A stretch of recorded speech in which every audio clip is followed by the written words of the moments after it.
Bismillahirrahmanirrahim. Assalamu alaikum, dear students. In our today's lesson, we are going to study about branches of physics and role of physics. So let's start from the first topic, which is branches of physics. There are 9 branches of physics. The first one is mechanics. It is the study of motion of objects, its causes and effects.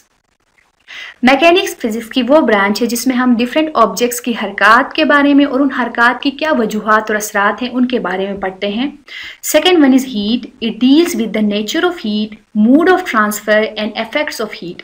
इस branch के अंदर हम heat की nature के बारे में, heat एक जगह से दूसरी जगह किस तरह से मुंतकिल होती है और इसके क्या असरात हैं उनके बारे में पढ़ते हैं। The third one is sound. It deals with the physical aspects of sound waves, their production, properties and applications.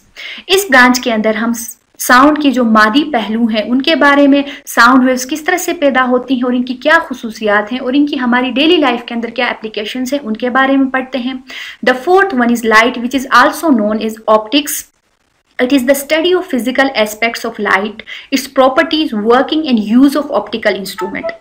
इस ब्रांच के अंदर इसके नाम से ही जाहिर है कि हम लाइट के जो मादी पहलू हैं, लाइट की प्रॉपर्टीज़ के बारे में और कुछ ऐसे हमारे पास इंस्ट्रूमेंट्स यानी आलात हैं जो लाइट का इस्तेमाल करते हुए काम करते हैं, जैसे कि कैमरा है, टेलीस्कोप वगैरह है, वो जो इंस्ट्रूमेंट्स है वो किस तरह से काम करते हैं और उनका यूज़ किस तरह से किया जाता है उसके बारे में पढ़ते हैं। The fifth one is electricity and magnetism. It is the study of the charges at rest and in motion, there effects and their relationship with magnetism. इस ब्रांच के अंदर हम जो चार्जेस जो रेस्ट पे हैं या चार्जेस जो है मोशन में है उनके बारे में और इनकी क्या जो है असरात हैं चार्जेस के और चार्जेस का मैग्नेटिज्म के साथ क्या रिलेशनशिप है उस चीज़ के बारे में पढ़ते हैं। The sixth one is atomic physics. It is the study of the structure and properties of atoms. इस ब्रांच के अंदर हम जो एटम्स हैं उनकी बनावट और उनकी खुसूसियात के बारे में पढ़ते हैं। Nuclear physics. It deals with the properties and behavior of nuclei and the particles within the. जो एटम का सेंट्रल पार्ट होता है जिसको हम न्यूक्लियस कहते हैं, न्यूक्लियर फिजिक्स के अंदर न्यूक्लियस की स्टडी होती है डिफरेंट जो है एटम्स की, और उनके न्यूक्लियस के अंदर जो पार्टिकल्स होते हैं जिनमें न्यूट्रॉन, प्रोटॉन्स वगैरह हैं उनके बारे में, उनकी और न्यूक्लियस की बिहेवियर के बारे में, और न्यूक्लियस के अंदर वो जो पार्टिकल्स हैं, स्मॉलेस्ट पार्टिकल्स जिनको हम न्यूट्रॉन और प्रोटॉन्स कहते हैं, उनके बारे में स्टडी होती है। The eighth one is plasma physics. It is the study of the production properties of ionic state of matter, which is the fourth state of matter. Plasma के नाम से ही आपको पता चलेगा कि जैसे हमने अपने पिछले लेक्चर में पढ़ा था कि प्लाज्मा जो है मैटर की 4 स्टेट है, तो इस जो है ब्रांच के अंदर हम जो प्लाज्मा स्टेट है वो किस तरह से जो है प्रोड्यूस होती है और उसकी क्या खुसूसियात है उसके बारे में पढ़ते हैं। And the last one is Jio physics. It is the study of the internal structure of earth. इस ब्रांच के अंदर हम जो अर्थ है उसकी अंदरूनी जो बनावट है उसके बारे में पढ़ते हैं। And our next topic is role of physics.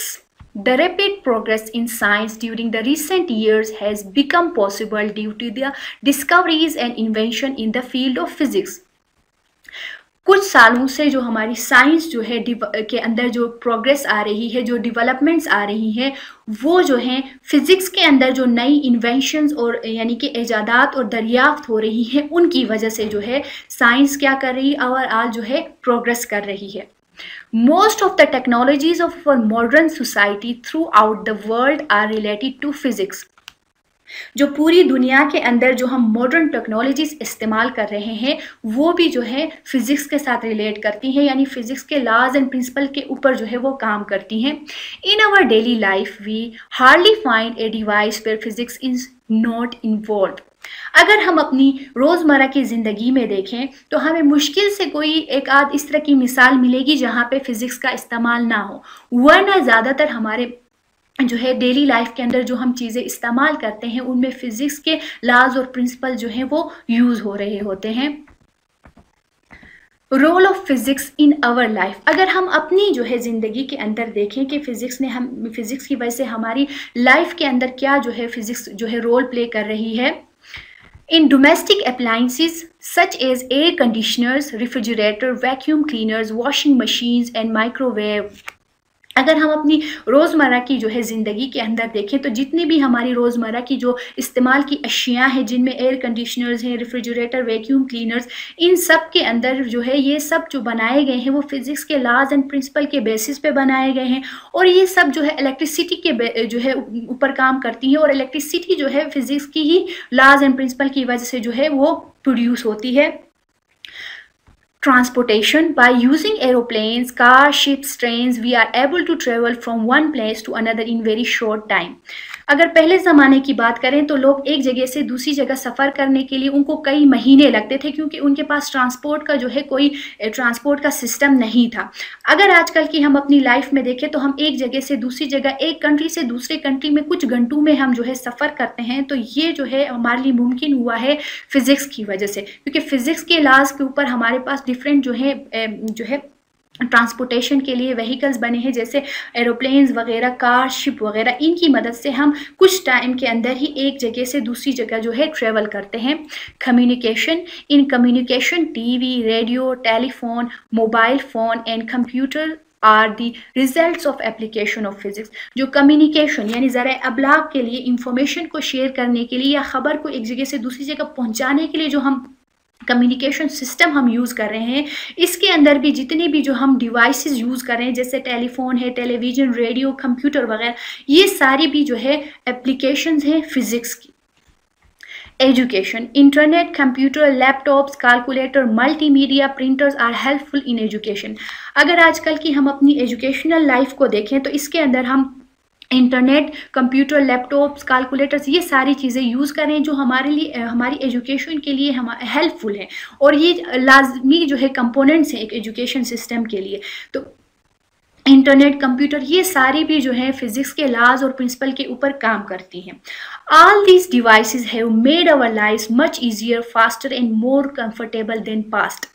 जो पिछला ज़माना है उसकी निस्बत आजकल के ज़माने में हमारी जो लाइफ है, हमारी जो ज़िंदगी है, वो ज़्यादा आसान हुई है, ज़्यादा आरामदेह और ज़्यादा तेज़ हुई है। वो किस वजह से हुई है? जितनी भी ये जो फिज़िक्स के जो है लॉज और प्रिंसिपल के ऊपर जितने भी ये जो है इंस्ट्रूमेंट्स बने हैं, जो डिवाइसेस बने हैं, जो एप्लीकेशंस है फिज़िक्स की, इनकी वजह से जो है हमारी लाइफ इतनी आसान हो गई है, जो पिछले ज़माने की जो लोगों की ज़िंदगी थी उससे।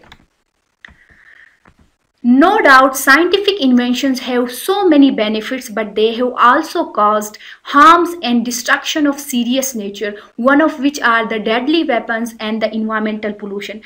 जहाँ फिजिक्स ने हमें इतने फ़ायदे दिए हैं, वहाँ इसके कुछ जो है हार्मफुल इफ़ेक्ट्स भी हैं, यानी कुछ नुकसानदायक इसके जो है असरात भी हैं, जिनमें जो है हथियार वगैरह और इन्वायरमेंटल पोल्यूशन है। अगर हम देखें तो इसके जो है फ़ायदे ज़्यादा हैं, नुकसानात इतने नहीं हैं। अभी इंसान के हाथ में है कि वो जो है इनके पॉजिटिव जो इफ़ेक्ट्स, जो हमारे पास फ़ायदे हैं, उनका ज़्यादा इस्तेमाल करता है, या इससे जो होने वाली जो हार्मफुल इफ़ेक्ट्स हैं जैसे वेपन्स वगैरह हैं, इनका इस्तेमाल हमारे हाथों में है। और जहाँ बात आती है इन्वायरमेंटल पोल्यूशन की, तो व्हीकल और डिफरेंट जो है जो कारखानों में मशीनें वगैरह चल रही हैं, उनकी वजह से पोल्यूशन होती है। इनको भी जो है इसको भी कंट्रोल किया जा सकता है। तो जहाँ पे हर चीज़ का जहाँ पे फ़ायदे होते हैं वहाँ पे कुछ नुकसानात भी होते हैं।